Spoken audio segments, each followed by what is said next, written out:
Coronavirus has turned the land down under upside down. Australia used to be known for its fierce individualism and defense of personal freedoms. Well, now, lockdowns, intense tracking of citizens have people claiming the country has turned into a police state. All this when fewer than 1,200 residents have died from COVID in a nation of 25 million. Dale Hurd has the story. In a now viral tweet, an Australian posted what they said is a view of the world's largest prison from space. A map of Australia. Australia is still a democracy, but its COVID restrictions are severe. It's hard to enter or leave the country unless you're a politician or a celebrity. Citizens are tracked with apps and soon by facial recognition. In some states, you have to have your phone scanned before entering a church. And some have been arrested for simply posting on social media about protest against COVID restrictions. The rest of the world is starting to ask if Australia can still be called a free country. Australia's lockdown has been so draconian, it's brought comparisons on social media to how Australia began, as a prison colony. This pregnant Australian mother was handcuffed and hauled away by cops in front of her children for simply posting on Facebook about a lockdown protest. The charge was incitement. What on earth? Excuse me, what on earth? Just put your phone down. Can you record this on in my pajamas? What's this? Ultrasound in an hour? Yeah, she's pregnant. This leader of an anti-lockdown group, also arrested for incitement, has now been in jail for 3 weeks. You're under arrest for incitement? You guys been following me? Police helicopters look for lockdown violators, like these folks trying to enjoy an evening on a rooftop.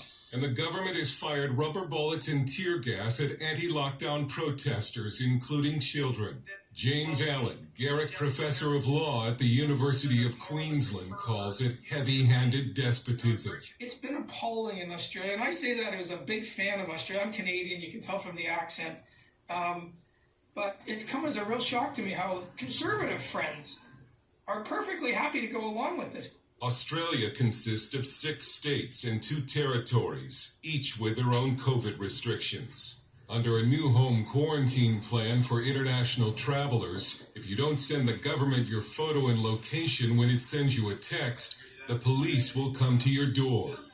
Melbourne pastor Paul Furlong has been arrested 3 times and placed in solitary confinement for opening his church during the lockdowns. The reason I did was for what I believed was a greater law, and that was to obey the word of God. And so I had to choose God's law over man's law. This church in Sydney, shown before the lockdown, was raided and fined for holding what authorities called an illegal service, and for not scanning people's phones before they entered. Some pastors are now concerned that the government could require a vaccine passport before entering a church. We asked Evan Mulholland at Australia's conservative think tank, the Institute of Public Affairs, if he still considers Australia a free country. Well, it's a good question. It's a question a lot of people across the political spectrum have been asking. These things don't happen in a vacuum. They happen when the political and cultural elites slowly take away our freedoms and they become normalised.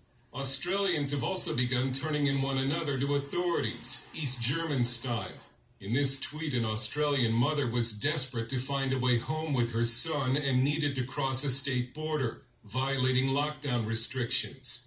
She was turned in to police. With this kind of behavior, you might think many thousands of Australians have died from COVID. But the death toll is under 1,200 out of a nation of 25 million people, or 0.0047% of the population. Almost 3 times that many Australians die every week from normal causes. But one poll showed most Australians favor living without freedom because they fear COVID more than any other Western nation. The media has just scared people senseless. The average person thinks, if I catch this, I'm going to die.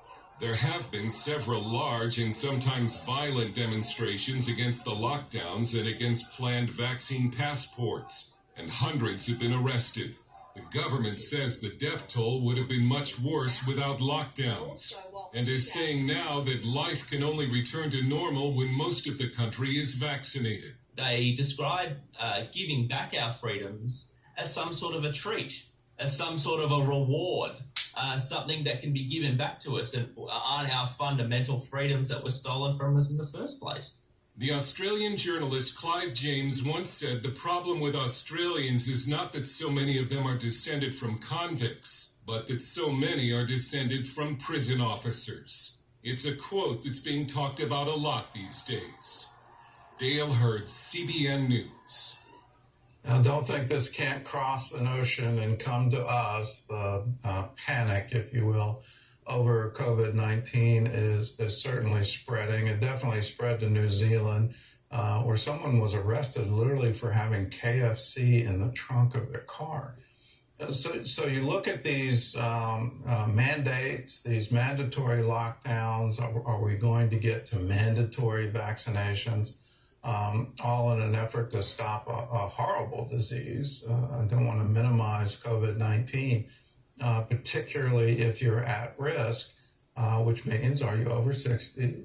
Are you overweight? Do you have diabetes? Those kinds of things are all precursors to having a really bad case and facing death as a result of this disease.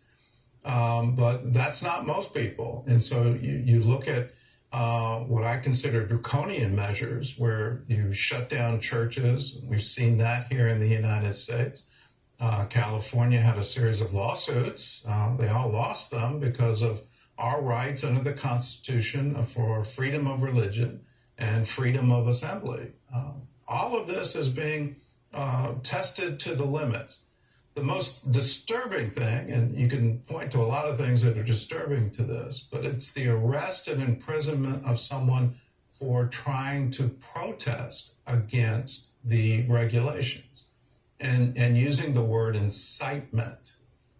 So you try to plan a peaceful protest, and I assume that was the plan. There wasn't a plan for let's overthrow the government by force of arms, but let's have a peaceful protest. If that turns into incitement and you can put people in jail for that, well, then, yes, you're no longer a free nation. You're no longer a free society. You do not have freedom of speech at that point in time. I hope that never gets here in America.